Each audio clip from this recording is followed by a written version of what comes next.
Hello, friends. Welcome to another episode of Positive Psychiatry with Rakesh Jain. And this is, of course, your host, Rakesh. And today we have a pretty special podcast because we have a guest. And our guest is Dr. Lori Kumar.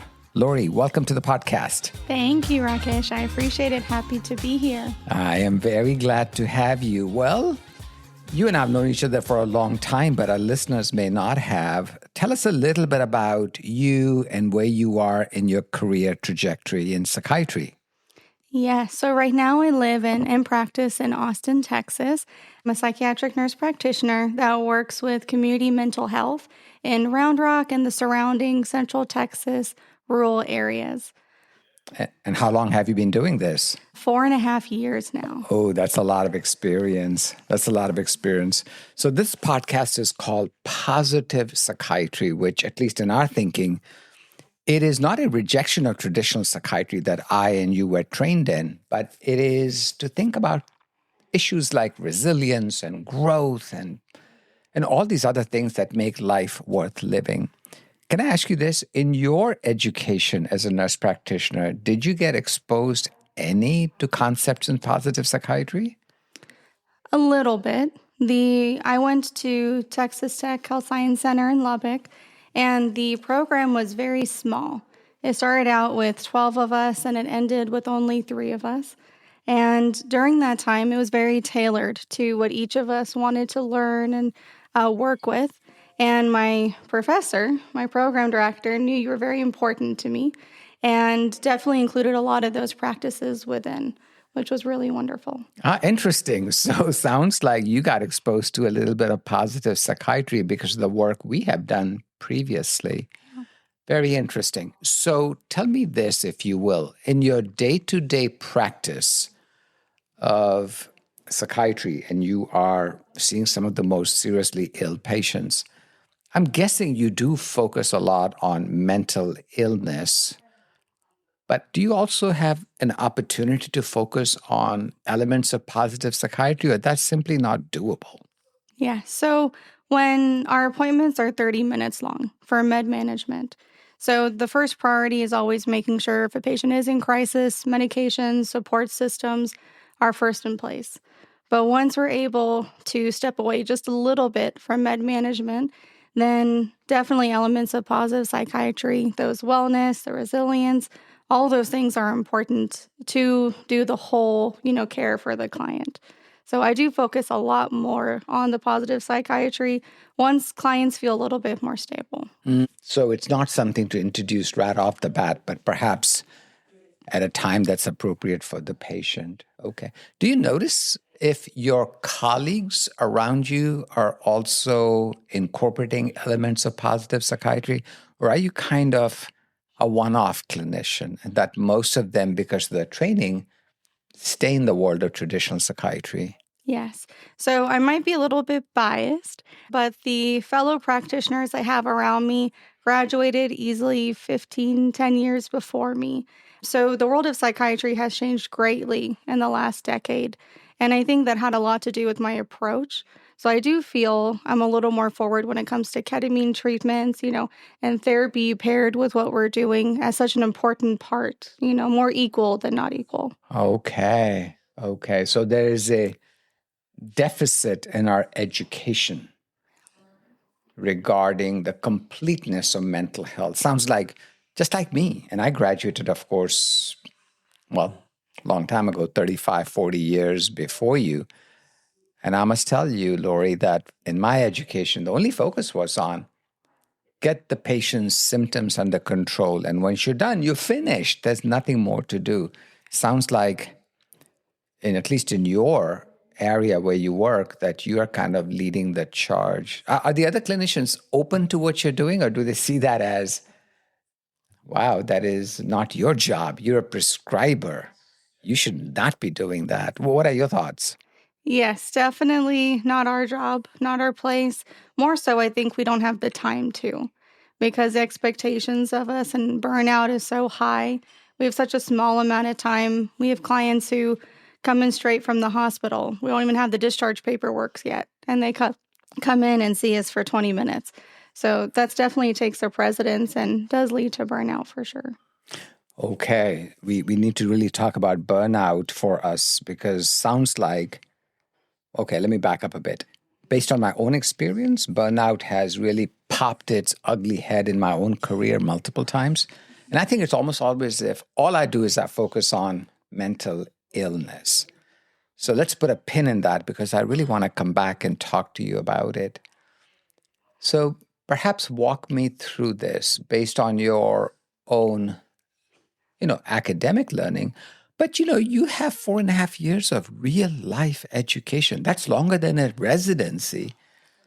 How have patients accepted your approach? What have been the positives and negatives of how patients see Dr. Kumar's approach to healing? Yes. So I will say we do have a high turnover of clients with community mental health. So I'll see people sometimes at the beginning of my career, and the last couple months, I've seen them come back after a couple years. So I think it's not only us who have burnout, but it's also the clients. A lot of my clients are long-standing clients of mental illness and psychiatry and medication.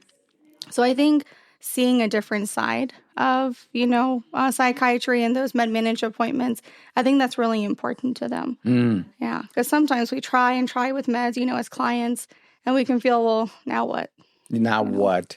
So perhaps you can walk us through how you introduced the concept of positive psychiatry in your very mentally ill patients who are in a community mental health center. Because there are many, many listeners on this podcast who genuinely want to incorporate positive psychiatry, but they honestly do not know how to do it. So how do we go about doing that in our clients? Yes. So I think the biggest thing is I'm very much is your body, your choice. That's kind of my generation. So I think of it the same way in the appointments. This is your appointment, so you should have some agency in how this is going to go, what we talk about.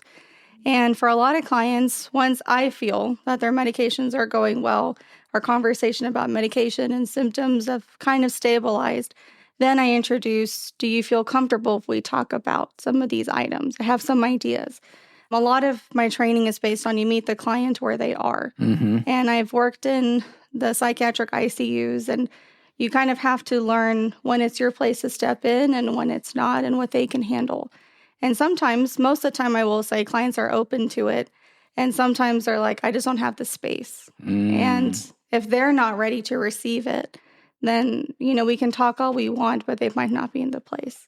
Okay. So you perhaps tell them we'll come back to talk about it when you are ready. But let's assume that the client says, oh, I'm interested. What do you tell them?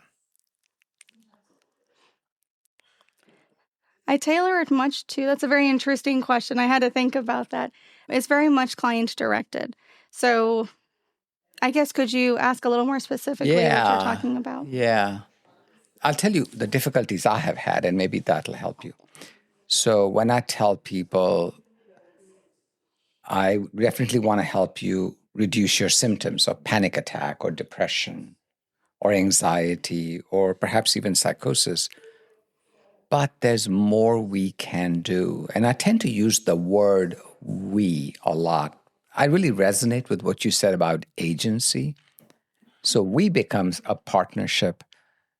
So I guess I personally sometimes struggle with what language to use. To call it positive psychiatry with a client doesn't work as well.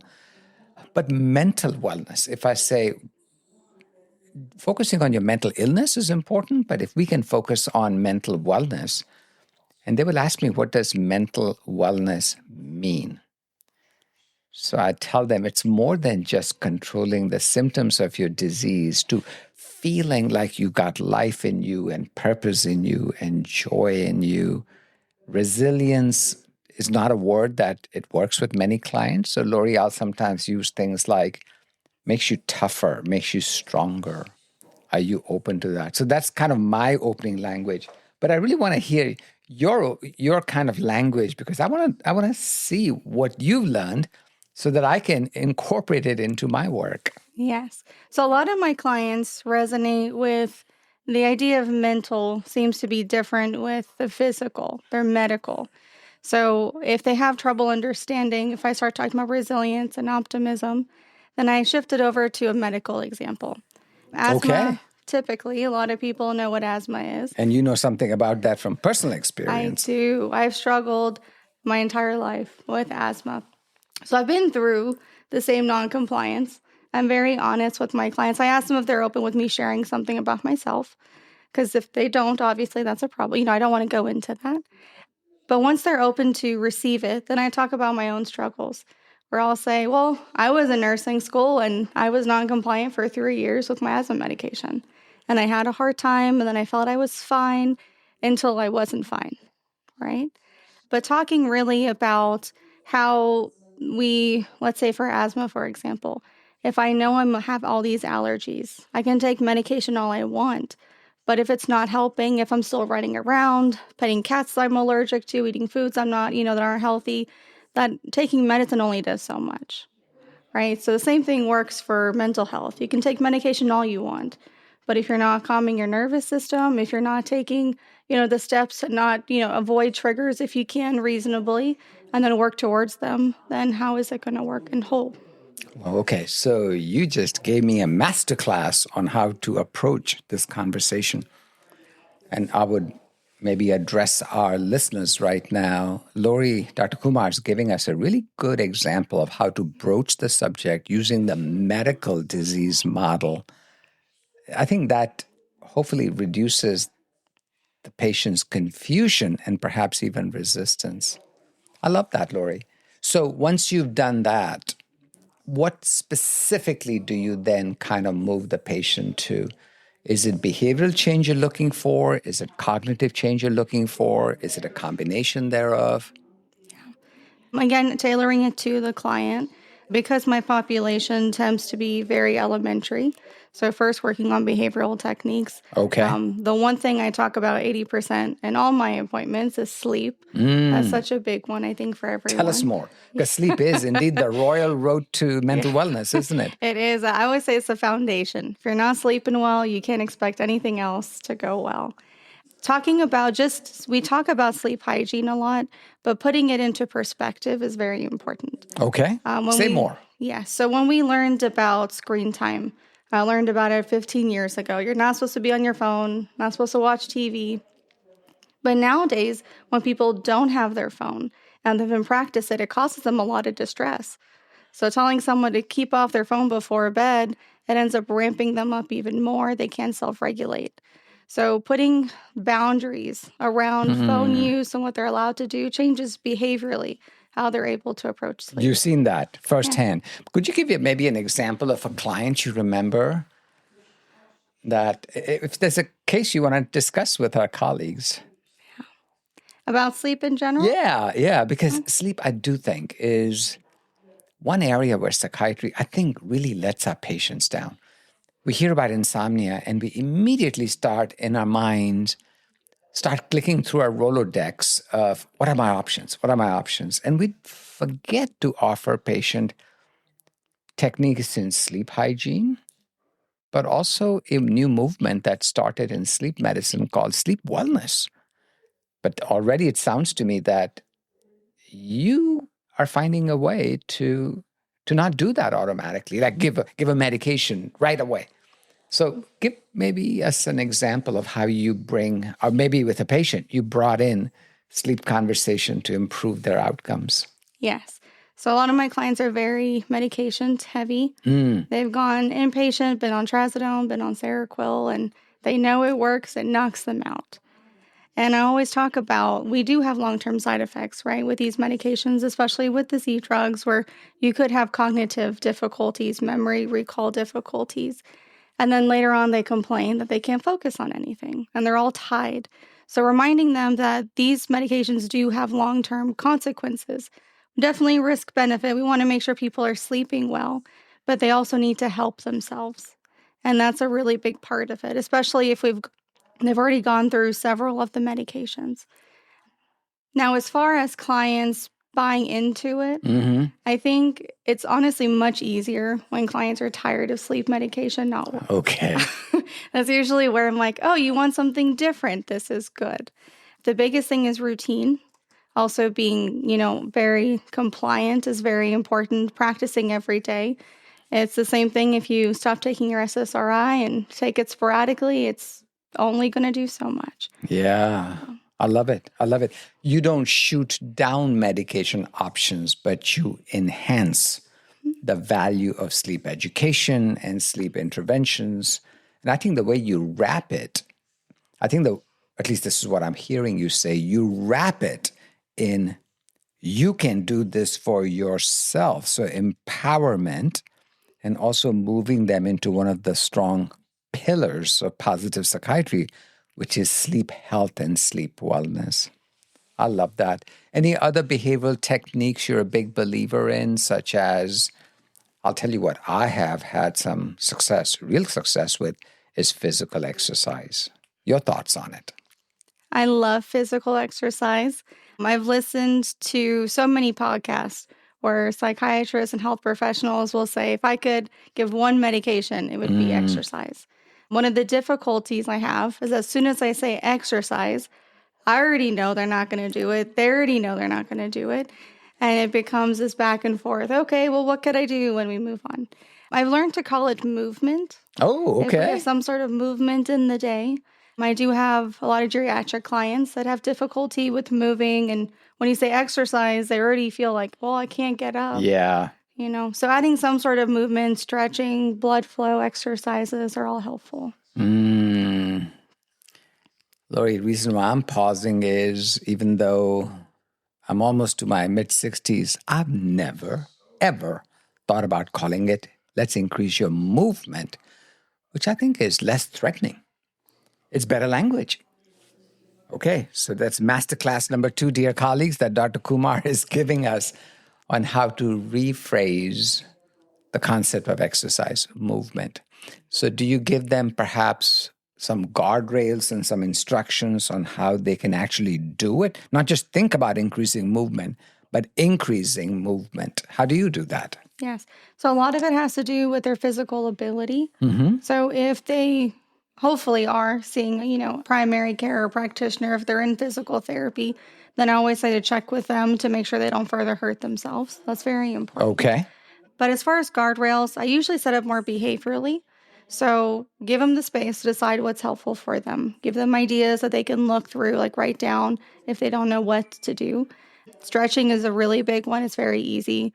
I'll say, put your hands out to your sides and move them in little circles for 30 seconds. So it starts somewhere. Yeah, somewhere, just moving. Remove your neck around. And then also do it where every hour you're doing this for at least 5 minutes. Or get up, walk to the mailbox. That's a really big one, and walk back. Usually if whatever's right in front of your home or apartment. And that's usually really helpful for people too. If they do not, a lot of grandparents, the kids come in, they're like, they won't get off the couch. Yeah. What do I do? And I said, okay, they have those little pedals that you can get for the ground. Use that. They can sit there, watch TV, be on their phone, and they can just move their feet.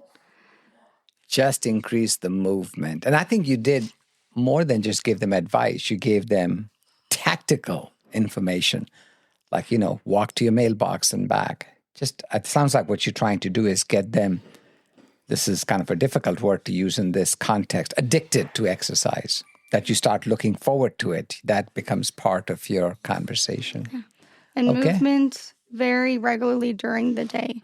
It's not just all at once I have to do, because exercise, we go to the gym, you do a full 30 minutes, an hour, and that's dedicated. Sometimes, especially with clients with really high anxiety, the anticipatory type, it's very difficult for them to ramp themselves up to do it. So if you take out that, okay, it's a regular schedule. It's going to happen every hour. I'm going to set a timer. It makes it a little bit easier. Okay. So you talked about 2 very important behavioral interventions that could do even with the illest of patients, sickest of patients, that being, sleep hygiene, physical exercise. Okay. What about mental? Let's assume that your client is further along and is now ready to talk about mental aspects of improved mental well-being. Any specific tips, suggestions, practice things you do? So that one is where it gets tricky between usually these clients, when they feel more stable, they start working with a therapist and they get to see them once a week for an hour for 3 months. And then they can renew after that. So I don't want to confuse the client.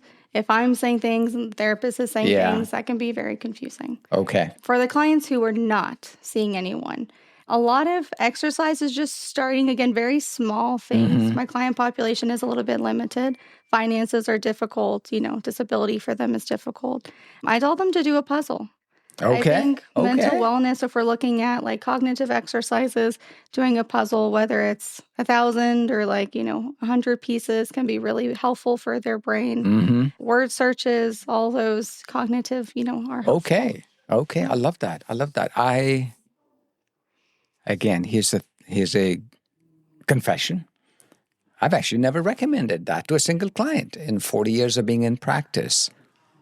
I guess I've asked them to read more and socially enhance their interactions. But what you're really talking about is cognitive training and not being afraid of it and to engage in it. That's great. What about gratitude exercises? That's something I've had great success with. How about you? Yes. Personally, yes. With clients, a little bit more of a trouble. Okay, well, tell us more about your personal experience with gratitude, and then let's talk about your client's experience with gratitude interventions. Yes. So gratitude is one of the most important things, not just to say it, but also to internalize it, to feel it. Very, very important. Feeling gratitude, there was a study done that says you want to think of things like I've already done them. So your brain kind of changes gears. It's like, oh, I am this. So if you are feeling not confident, saying, well, I am confident. I can do this. I will do this. I have done this. It changes the way our brain works.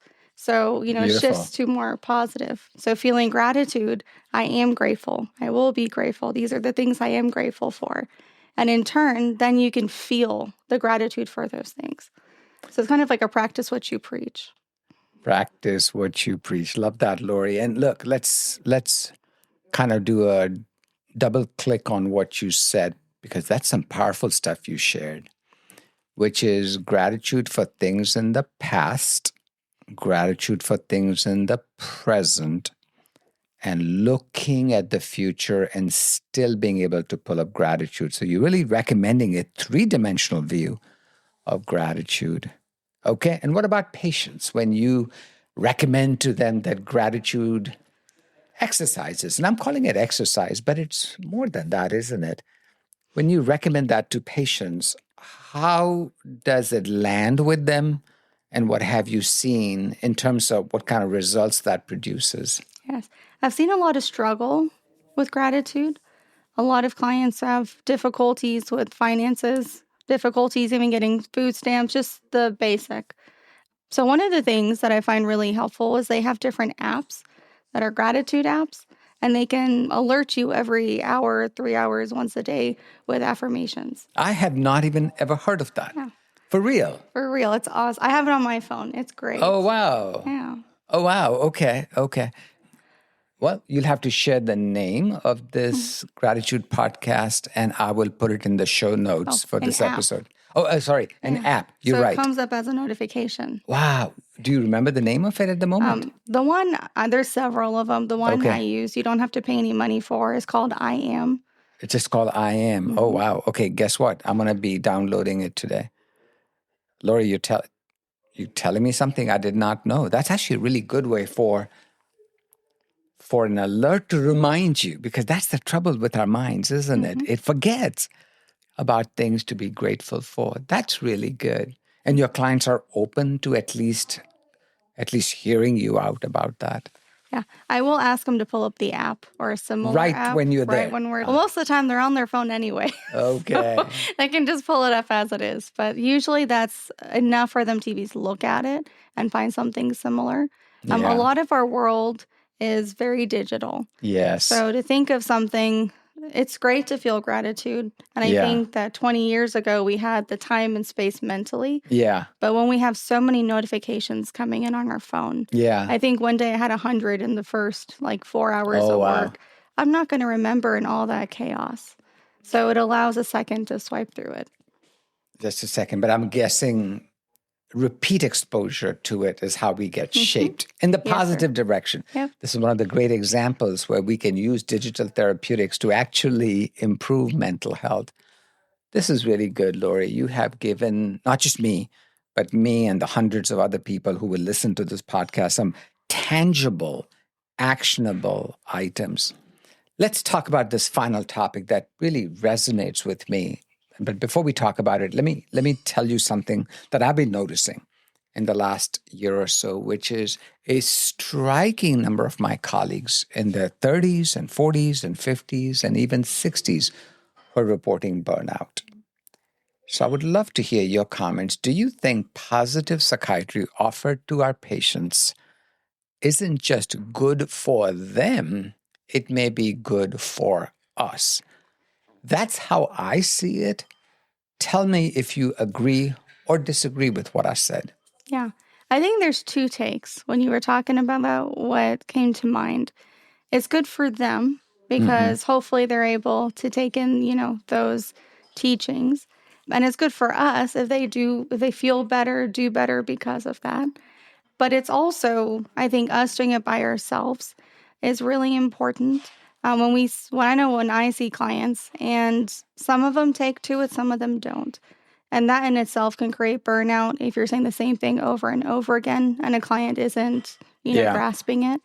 So if we're looking at true burnout, then we're looking at doing things for ourselves. I have the app on my phone, like I said. I'll try things. I have a puzzle table now that I keep out all the time. And whenever I have a moment or I feel, kind of overwhelmed, I go over there and do some. So also doing those techniques ourselves are very important. It's hard to be a positive psychiatry practitioner unless you practice positive psychiatry and mental health yourself. This is so true, Lori. Lori, this has been an incredible conversation. Did you enjoy being with us and our listeners today? I did. Thank you all for having me today. Yeah, and folks, this is hard to believe it, but Lori says this is her first podcast appearance ever as a guest, but I thought she did marvelous. Well, but thank you, Lori, for being with us, and you gave us a lot of expert tips. Will you come back at another time to talk to us? Of course. I'm happy to do that. Okay. Thank you. We would love to have you. Okay, folks, thank you so much for being with me on another episode of Positive Psychiatry with Rakesh Jain. I think Lori gave us a whole bunch of actionable items. And look, both for our patients' sake and for our sake, positive psychiatry is just a force for good. And it is worthy of incorporating it into our practices. And Dr. Kumar is, in her early 30s. And she is demonstrating that there is not an age barrier. It is an attitudinal thing that the more one incorporates such thinking and such behaviors into our practices, the more we can help our patients. So one more time, thank you so much, Lori. Thank you. Okay, goodbye, dear listeners.